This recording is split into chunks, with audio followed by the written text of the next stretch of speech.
بسم اللہ الرحمن الرحیم۔ السلام علیکم۔ آج ہم آپ کے لیے بہت ہی دلچسپ واقعہ لے کر حاضر ہوئے ہیں، جو بلال حبشی کا واقعہ ہے۔ اعلان نبوت کے چند روز بعد ہی نبی کریم صلی اللہ علیہ وآلہ وسلم ایک رات مکے کی گلی سے گزر رہے تھے کہ اچانک گھر میں سے کسی کے رونے کی آواز آئی۔ آواز میں اتنا درد تھا کہ آپ صلی اللہ علیہ وآلہ وسلم بے اختیار اس گھر میں داخل ہو گئے۔ دیکھا کہ ایک نوجوان جو کہ حبشی معلوم ہوتا ہے چکی پیس رہا ہے اور ہزاروں قطار رو رہا ہے۔ ناظرین، آپ صلی اللہ علیہ وآلہ وسلم نے اس سے رونے کی وجہ پوچھی تو اس نے بتایا کہ میں ایک غلام ہوں، سارا دن اپنے مالک کی بکریاں چڑھاتا ہوں، شام کو تھکا ہارا جب میں گھر آتا ہوں تو میرا مالک مجھے گندم کی ایک بوری پیسنے کے لیے دے دیتا ہے، جسے پیسنے میں ساری رات لگ جاتی ہے۔ میں اپنی قسمت پر رو رہا ہوں کہ میری بھی کیا قسمت ہے، میں تو ایک گوشت پوش کا انسان ہوں، میرا جسم بھی آرام مانگتا ہے، مجھے بھی نیند ستاتی ہے، لیکن میرے مالک کو مجھ پر ذرا بھی ترس نہیں آتا۔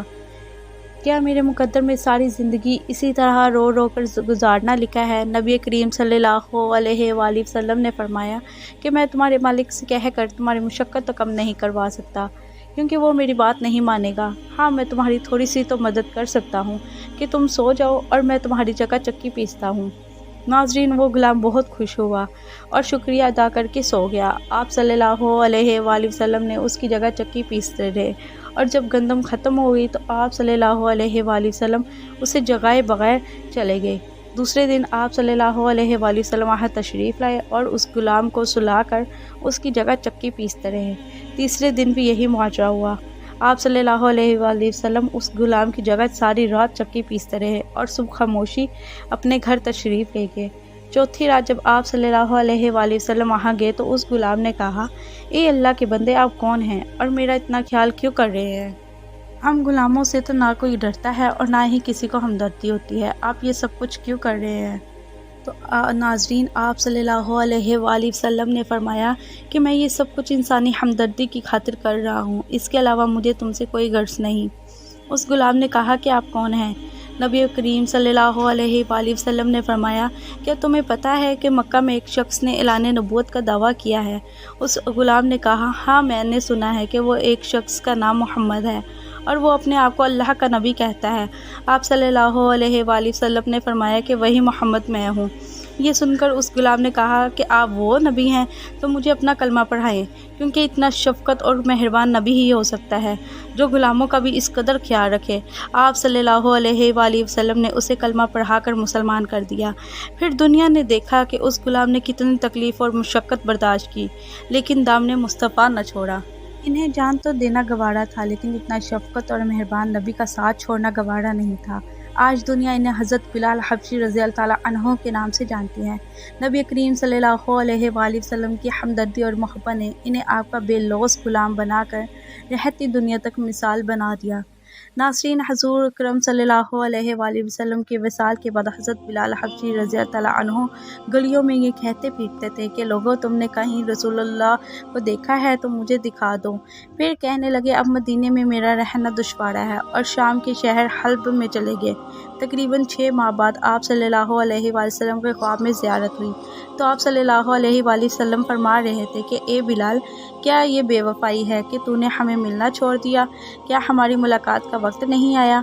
خواب سے بیدار ہوئے حضرت بلال حبشی رضی اللہ تعالیٰ عنہ اپنی اونٹنی پر سوار ہو کر لبیک یا سیدی یا رسول اللہ صلی اللہ علیہ وآلہ وسلم کہتے ہوئے مدینہ منورہ کی طرف روانہ ہو گئے۔ جب مدینہ منورہ میں داخل ہوئے تو سب سے پہلے مسجد نبوی پہنچ کر حضرت بلال حبشی صلی اللہ علیہ وآلہ وسلم کی نگاہوں نے عالم حقیقی میں صلی اللہ علیہ وآلہ وسلم کو ڈھونڈنا شروع کر دیا، کبھی مسجد میں تلاش کرتے اور کبھی حجروں میں۔ جب نبی پاک صلی اللہ علیہ وآلہ وسلم کہیں نہ ملے تو آپ صلی اللہ علیہ وآلہ وسلم کی تخت اقدس پر سر رکھ کر رونا شروع کر دیا اور عرض کیا، یا رسول اللہ صلی اللہ علیہ وآلہ وسلم، آپ نے فرمایا تھا کہ آ کے مل جاؤ۔ غلام خلق سے بہرار ملاقات سے حاضر ہوا ہوں، یہ کیا کہا اور بے ہوش ہو کر پروانہ پر نور پر گر گئے۔ ناظرین، حضرت بلال حبشی کو کافی دیر بعد ہوش آیا اور سارے مدینے میں یہ خبر پھیل گئی کہ رسول حضرت بلال حبشی آ گئے ہیں۔ یہاں کے بوڑھے، جوان، عورتیں اور بچے یہاں پر اکٹھے ہو کر عرض کرنے لگے کہ بلال، ایک دفعہ مجھے وہ اذان سنا دیں جو محبوب خدا صلی اللہ علیہ وآلہ وسلم کے دور میں سناتے تھے۔ آپ رضی اللہ تعالیٰ عنہ نے فرمایا کہ میں معذرت خواہ ہوں، جب میں اذان پڑھتا ہوں تو اشہد ان محمد رسول اللہ کہتے وقت آپ صلی اللہ علیہ وآلہ وسلم کی زیارت سے مشروب ہوتا ہوں اور آپ صلی اللہ علیہ وآلہ وسلم کے دیدار سے اپنی آنکھوں کو ٹھنڈک پہنچاتا ہوں۔ اب یہ الفاظ ادا کرتے ہوئے کسے دیکھوں گا؟ اب صحابہ کرام نے مشورہ کیا کہ ابن حسین صلی اللہ علیہ وآلہ وسلم سے سفارش کروائے، جو وہ بلال کو اذان کے لیے کہیں گے تو حضرت بلال حبشی انکار نہیں کر سکیں گے۔ چنانچہ امام حسین ابن علی حضرت بلال کا ہاتھ پکڑ کر فرمایا کہ اے بلال، آج ہم تم سے وہی اذان سننا چاہتے ہیں جو آپ ہمارے نانا جان اللہ کے رسول صلی اللہ علیہ وآلہ وسلم کو اس مسجد میں سنایا کرتے تھے۔ اب حضرت بلال رضی اللہ تعالیٰ عنہ کو انکار گوارا نہ تھا، لہٰذا اسی مقام پر کھڑے ہو کر اذان دی جہاں حضور کریم صلی اللہ علیہ وآلہ وسلم کی ظاہری حیات زندگی میں دیا کرتے تھے۔ بات کی کیفیت کا حال بعض روایات کے مطابق کچھ اس طرح بیان ہوا ہے کہ جب حضرت بلال حبشی رضی اللہ تعالیٰ عنہ نے بآواز بلند اللہ اکبر کہا، مدینہ منورہ گونج اٹھا۔ آپ جیسے جیسے آگے بڑھتے گئے جذبات میں اضافہ ہوتا گیا۔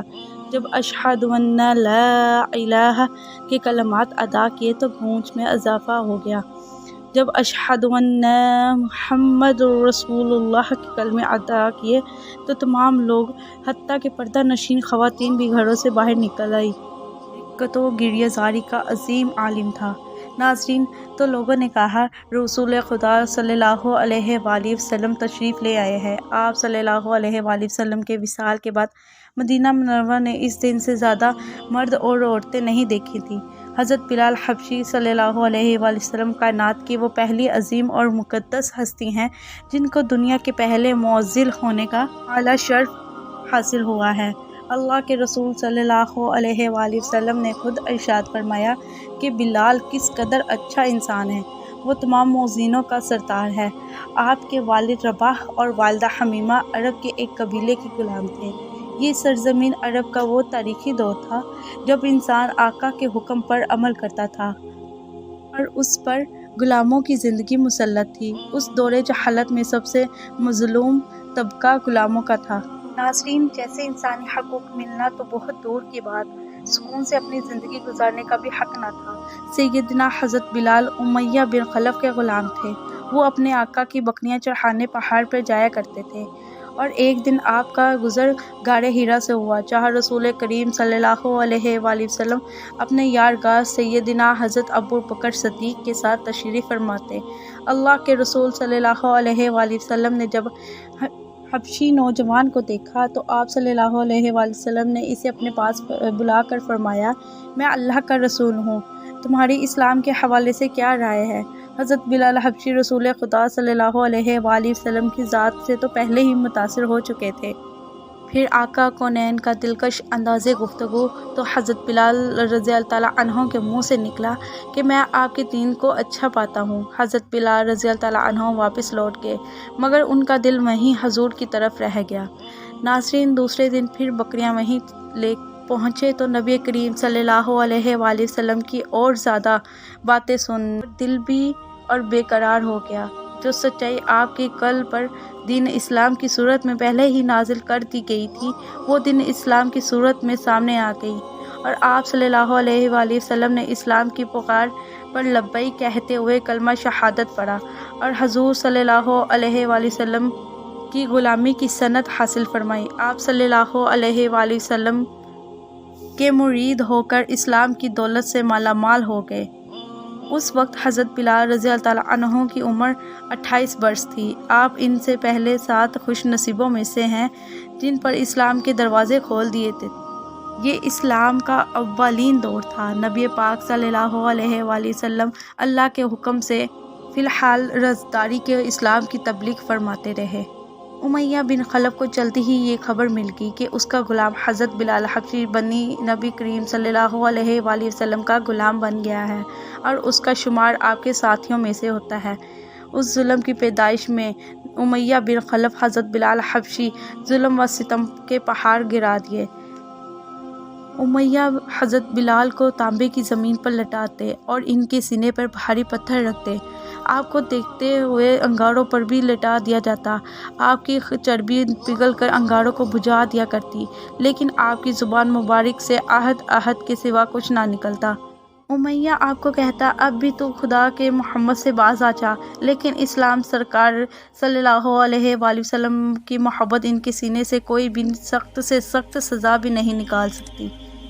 حضرت بلال رضی اللہ تعالیٰ عنہ کے سینے میں حق عشق رسول کی حقیقی شمع روشن تھی۔ آپ صلی اللہ علیہ وسلم کے عشق حقیقی خدا تھے۔ حضرت عمر بن رضی اللہ تعالیٰ عنہ فرماتے ہیں کہ میں نے حضرت بلال حبشی رضی اللہ تعالیٰ عنہ کو اس حالت میں بھی دیکھا ہے کہ امیہ نے ان کو ایسی تپتی ہوئی زمین پر لٹا رکھا تھا جس کے اوپر اگر گوشت کا بھی رکھ دیا جائے تو وہ بھی جل جائے، لیکن اس حالت میں حضرت بلال حبشی رضی اللہ تعالیٰ عنہ اللہ کے سوا کسی دوسرے محبوب کا انکار نہیں تھا۔ امیہ نے تحش میں آ کر ان کے گلے میں رسی ڈال دی، انہیں مکہ کے شرابی لڑکوں کے حوالے کر دیا گیا اور وقت لڑکے آپ کو مکہ کی وادیوں میں گھسیٹتے پھرتے تھے اور تکتے ہوئے انگاروں پر اوندھے منہ ڈال دیتے تھے اور آپ پر پتھروں کا ڈھیر لگا دیتے تھے، لیکن حضرت بلال حبشی رضی اللہ عنہ عشق رسول کی بنیاد کو نہ چھوڑا۔ ناظرین، حضرت بلال حبشی رضی اللہ عنہ پر اتنے ظلم و ستم ہوئے، لیکن آپ نے عشق رسول اور دین اسلام کو نہ چھوڑا۔ اسی طرح ناظرین، اگر آپ کو ہماری ویڈیو پسند آئی ہو تو لائک سبسکرائب کر دیں۔ شکریہ۔